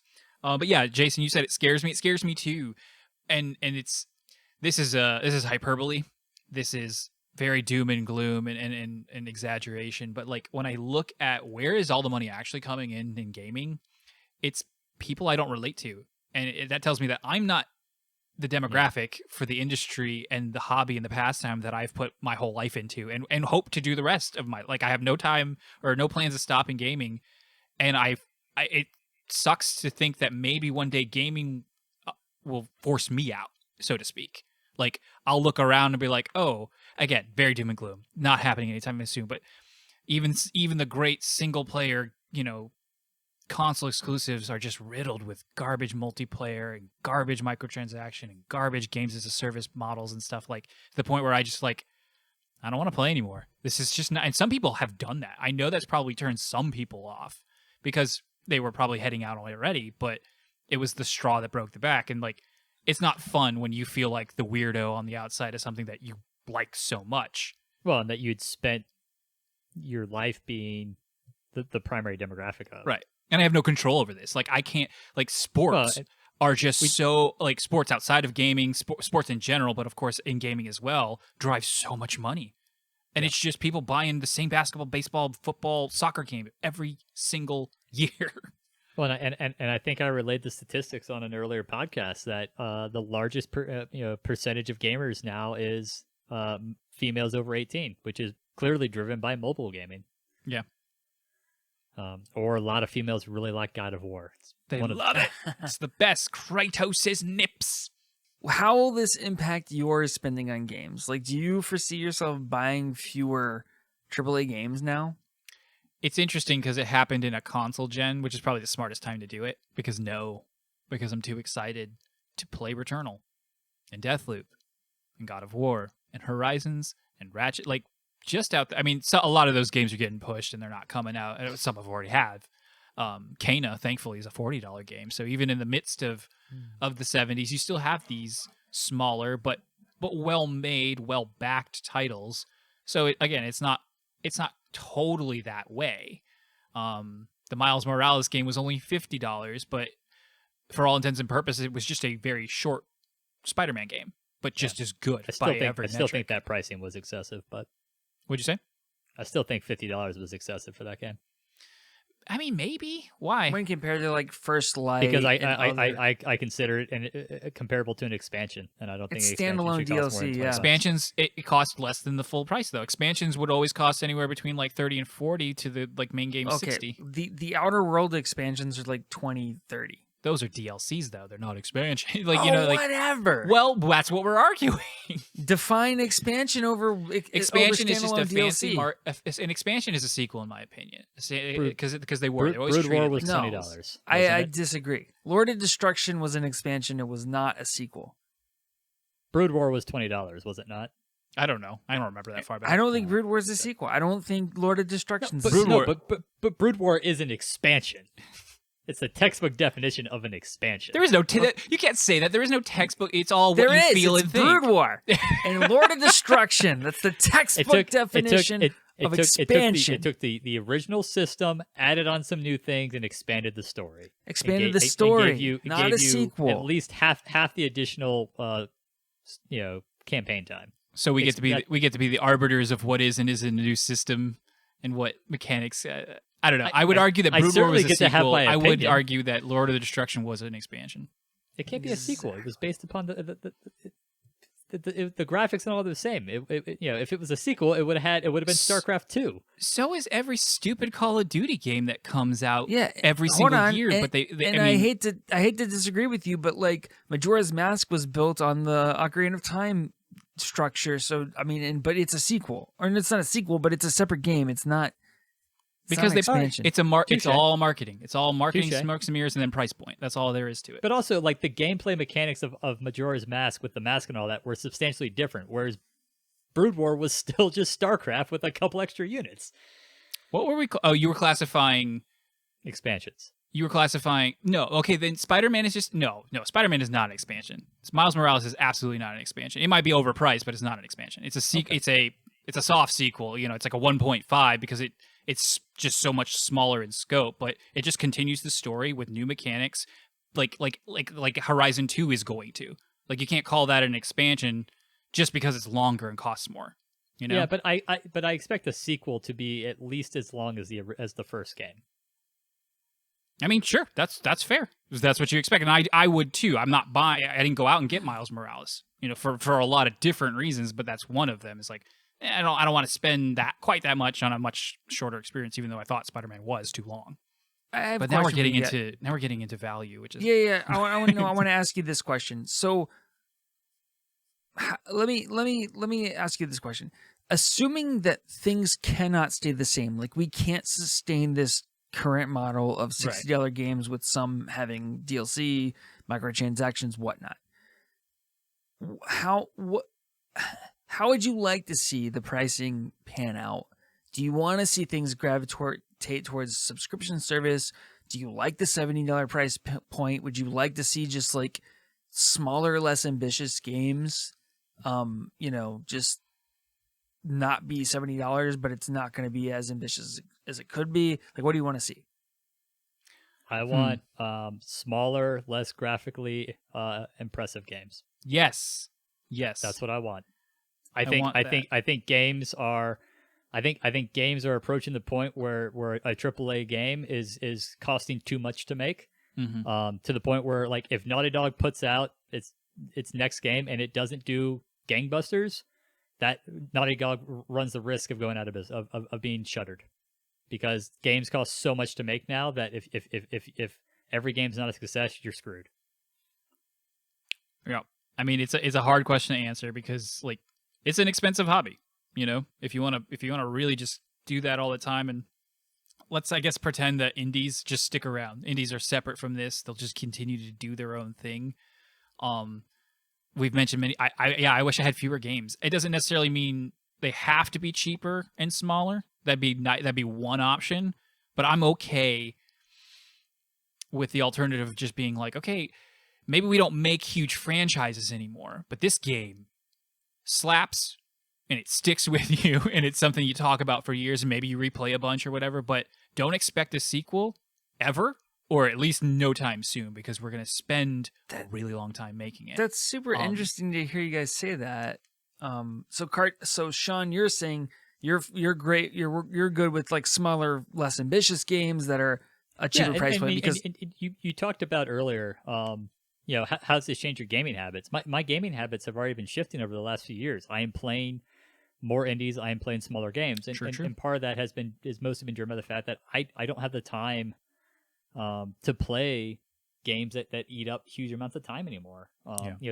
The open world game for a long period of time was my favorite style of game, and now it's like I don't know if I want to play them because they become such a time sink. I would rather have a focused experience, and my hope is those are the games they're shorter and they're focused, and I don't need them to be big graphically impressive because I don't really care, and hopefully I can get those for $40. Yeah, what happened to replay value? I feel like replay value is a cheaper option to extend game life than extending the game life. Assassin's Creed. Replay value ended up being games as a service. No, because that's just it's more. It's more and more and new and new. Replay value is how many times can I retread this without getting bored? Well, that's what I'm saying. I think I don't know. I think they've gone away from it, and they've reinterpreted replay value to be how many times do you come back to this game, not how many times do you replay the same content. Sure, because there's because no that's the way they it. can make more money off you. Right, exactly. But a large why is Assassin's Creed so long? Yes, there are microtransactions. They have a totally different model, right? But they make games. They're on like an every other year thing now. Like we can expect the next major Assassin's Creed probably at the end of next year in 2022. And yes, they have like DLC and microtransactions and stuff, but like it's small potatoes compared to some of the and not nearly as aggressive as other ones. And so like there's no point in that game being that long other than them trying to justify why you should all go get it. And so we're talking like what 130-hour games. I mean, like, on the farthest end, but yes. Super. Yeah, I mean, if you do everything, is what I'm saying. Right. And so to that point, yeah, definitely smaller. Games just don't. And that's gamers' problem. That's their fault for feeding into that and having such an insatiable appetite. And it becomes like, I don't want to say it's the vocal minority, but it's insane. Who has time to do that and be that's my point. Children. And I don't say that derogatorily. I'm just saying people with time on their hands, children, young single men and women. But for some reason, their tastes are the one because I guess we just haven't gotten old enough yet. Enough of us haven't gotten old enough yet to skew that back the other way. And I think we might see that soon, but we'll see. Yeah. So it's interesting. So I guess where I'm getting at with this was Sean was good with smaller, less ambitious games. Karch, yours were what was your answer to that question? My answer is mostly just like make fewer franchises and take your time. Right. So you're from fewer games. I think for me, I just want to see variations. Different companies do different things, and so like we've talked a lot about the smaller experiences. Great, have your like Ratchet and Clank 2016s at the $40, awesome. But I also do want those big Naughty Dog blockbusters, and I'm fine paying $70 for that. I just think everybody doesn't have to swing for the fence and try to hit a home run. We can see that. We can see a variation. Let people do what they're good at. I would love that. Stop chasing trends. I can't force that, unfortunately.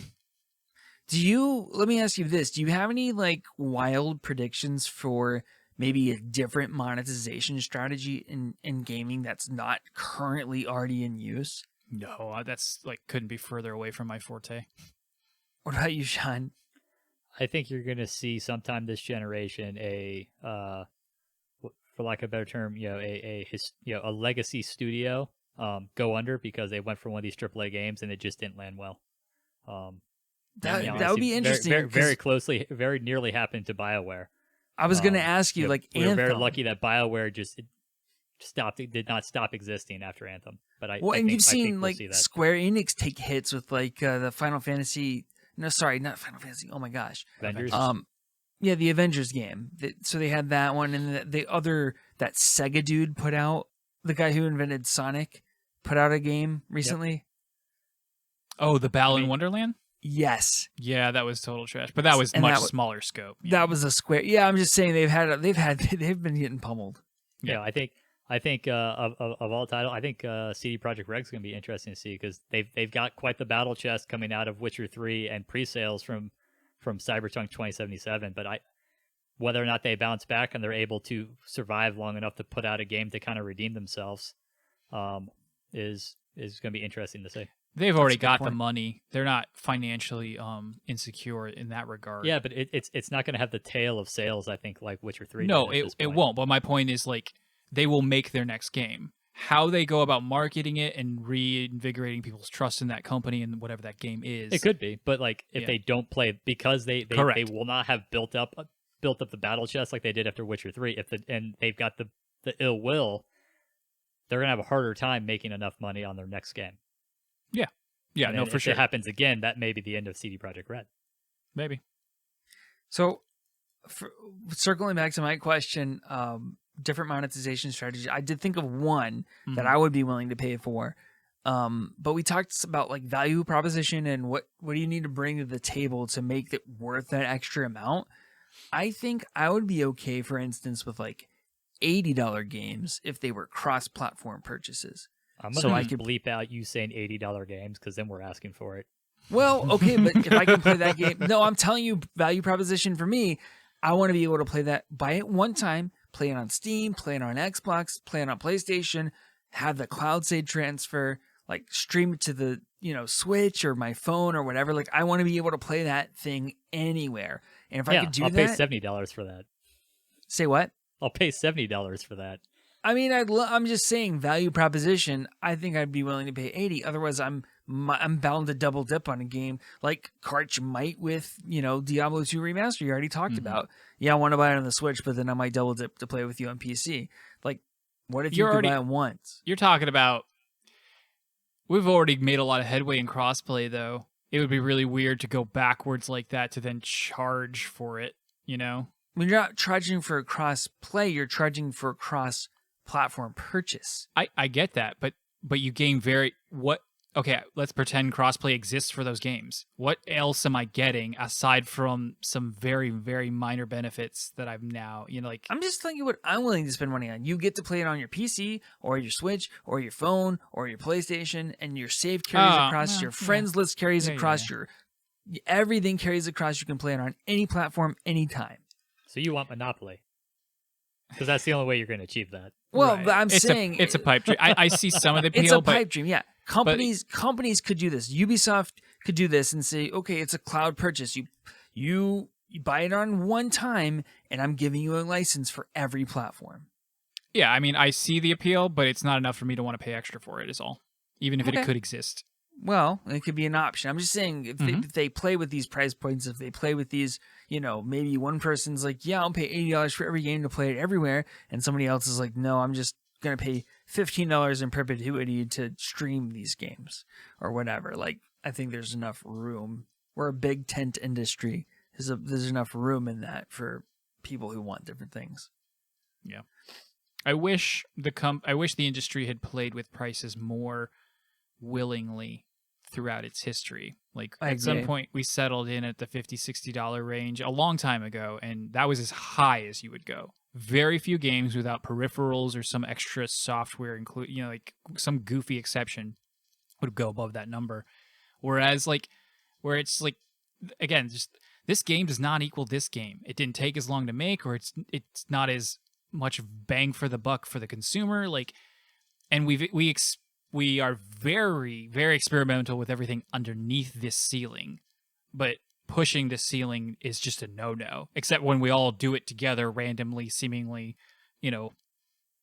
as one concerted effort at a gen swapping like we're doing right now, where everybody just gets on board. And I have to wonder, who did it first? Who was it? Was it Ubisoft? No, it wasn't. No, Ubisoft. it was 2K. It was NBA 2K21. 21. Did they all just have that loaded in the chamber, and they're like, who's gonna pull the trigger first? I'm sure they did. Did they talk to each other? Someone was waiting to, for someone else to do it, and then they were going to see how the fan base and industry reacted, and that was going to dictate whether or not they were going to follow up. Well, interestingly, there was actually an Ars Technica interview with Matt Piscatella from MPD, and he's said awesome. that I love him. Yeah, friend of the show, Matt Piscatella. They said he actually said that it's hard to tell if that move has worked out because there aren't enough next-gen consoles in the wild due to supply constraints. And so we don't really know because there were so few games that committed to that $70 price point only on next-gen consoles, which are supply constrained. So you don't know enough about what Gen Pop's going to do to say yes or no, this is true. Worked This out. could fizzle. And then do you think it could fizzle? And rather, if it does, let's just pretend it does, that they would ever switch back mid-gen? No, I really don't think so. I think here's where it's at. AAA games are going to be $70, and everything else is going to be experimenting. Yeah. Maybe we will start to. Maybe this is what I was talking about. Maybe we'll finally start to see even more variations. Like, okay, now we actually do have a benchmark for AAA. You know, most PlayStation exclusives, whatever. You know, some of the games that Xbox is working on, the things that CD Projekt Red likes to create, etc. But I don't know. I'm sure Ratchet and Clank Rift Apart is 70, but like that could be 60. Like it's got to be a bit smaller. Like they probably started working on that after the reboot, so it hasn't been that long. It's not going to be this mammoth-sized game. Keep it at 60, and then let Naughty Dog's next game be 70. Like Returnal. I can't imagine Returnal is going to be all that long of a game. Yeah, I mean it's the only thing I'm not excited about for that game. Like, not Annapurna. Who is it? Housemarque. Housemarque. Thank you. Housemarque. This is their first game of this caliber and size. I feel like it's smart for everybody involved to put this a little low, unless it blows our socks off. We'll see. I hope it does, but I doubt it will. I think it'll be fun. I think it'll be good. I just don't think I'm going to walk away saying yes and then make more of them at that exact same price point. Yeah. That'll be an interesting one to see how the sales on that pan out. It really will. 14 more days. Yeah. Eat the rich. Eat the rich. I'll pay $70 for games every single time, all the time, if they gave their employees more money too. Like if you could somehow make that happen, prove to me that everyone's getting a fairer share. Yeah. Sure, I'll pay more every time for that. Every time. But that's not what's happening. Like it's just one more thing that sticks in my craw. It's like, yeah, but nothing's changing. Like I'm not gonna get a better game. I was always gonna get a better game. No one's benefiting except like 20,000 people out of millions, you know? Yep. And I hate that. It drives me crazy. Okay, everybody. Later, Skater. I love this podcast. I love video games, and I love you two lovely NFers. That is all we have for you this week. Y'all have a fantastic week. We will try, but we are never free to play.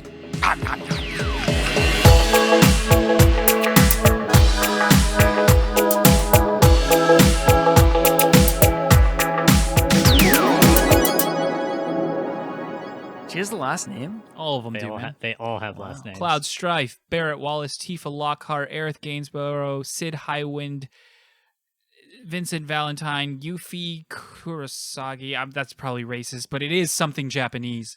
Ketshi, which I learned. It's not Kate Sith. It's actually some sort of Welsh or like Celtic name, and it's pronounced Ketshi. So that's really confusing and mind-blowing. I only just recently learned this. Learned something new today. And Red then 13. Red 13. He only has a first name and number. So. Wow. 13 is his last name. 13. I'm Mr. 13. Mr. 13 is my father. Actually, no. I'm sorry. He has a name. It's Nanaki. That's his given name. And then, but he is a quadruped, and they don't have last names.